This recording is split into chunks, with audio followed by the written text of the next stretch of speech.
What's up, guys? So today is a beautiful Saturday morning and I'm going to work on the fiber this morning. I'm going to tape up the areas I don't want to paint and throw some paint in under the hood. Just started just a little bit ago, going through here, putting some blue masking on these areas. There's a sticker here that I basically pulled and scraped, and then I used some Goo Gone. And I tell you what, if you use Goo Gone the right way, it's pretty awesome stuff. The trick to Goo Gone is letting it sit. If you're too quick about it and you don't take your time and let it seep into what you're working with, it won't break down the adhesive that you're trying to get off. So once you get the adhesive nice and soaked, it's easy to use a scraper, which I already put away, but just a flat scraper and just a little small hand scraper, just scrape that off and it comes right off. And I went over with rubbing alcohol a little bit ago and it looks awesome. So anyway, just started using this blue 3M painter's tape. Just going to mask everything I don't want paint on, and I will do a little bit of a time lapse here to show you guys what all is involved with doing this. Basically going by some pictures I found on what to mask on a job that I saw that looked good. So it's pretty simple, but this is just a video of it, so enjoy.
So now that everything's masked off, I'm going to use a steel wool a grade 0 scouring pad to just basically go over everything, just kind of a sanding measure, basically just to kind of rough it up, and then I'll go over with rubbing alcohol and we'll be ready for paint. After I do that, I'm going to use a drop cloth, cut it up, and cover the big areas with drop cloth.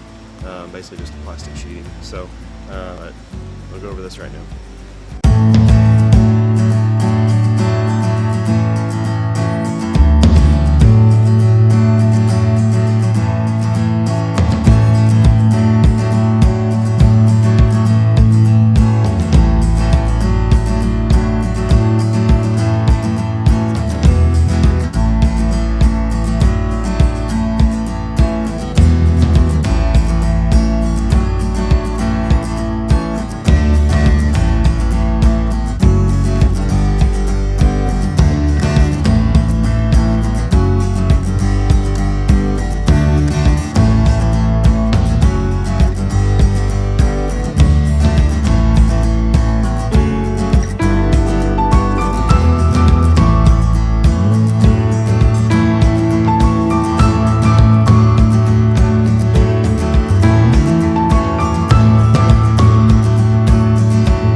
Goal is to get the base coat down, and then I'm going to run the fan a little bit. I'm kind of got the fan ready to go, kind of get the fumes out of here.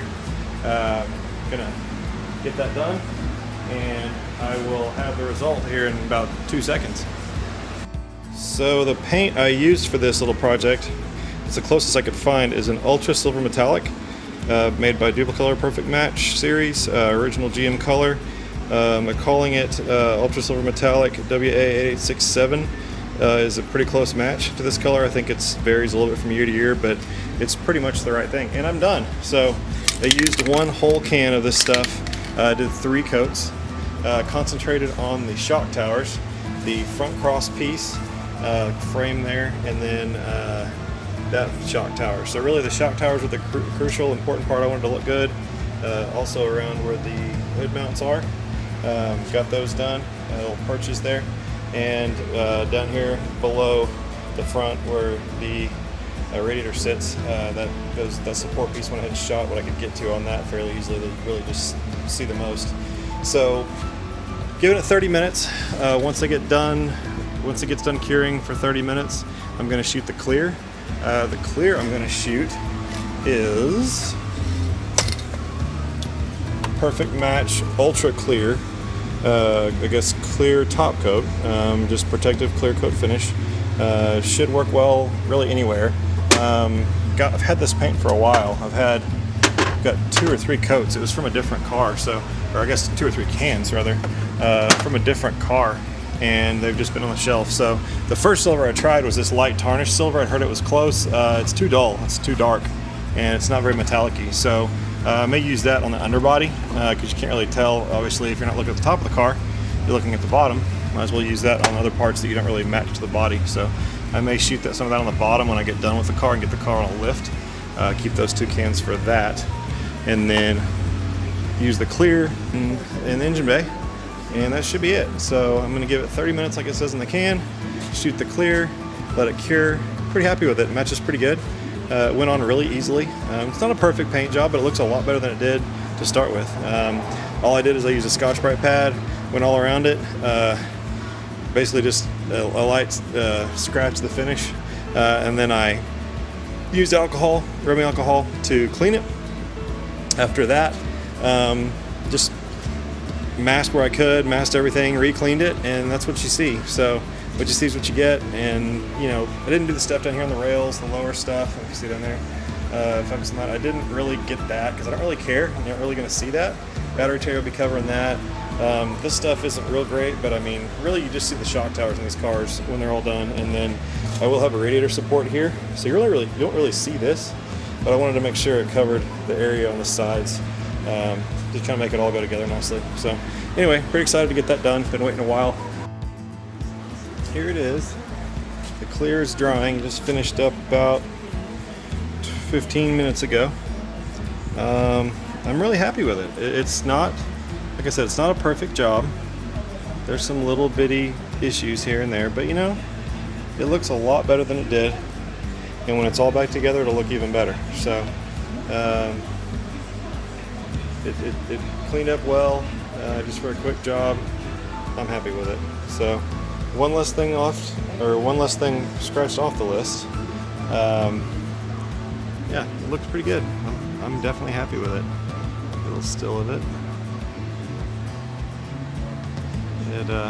You know, for a quick job, it didn't take really long at all with everything out of the way. It's not bad, so I'm happy with it. Anyway, thanks for watching. Please subscribe and come back again and see more videos.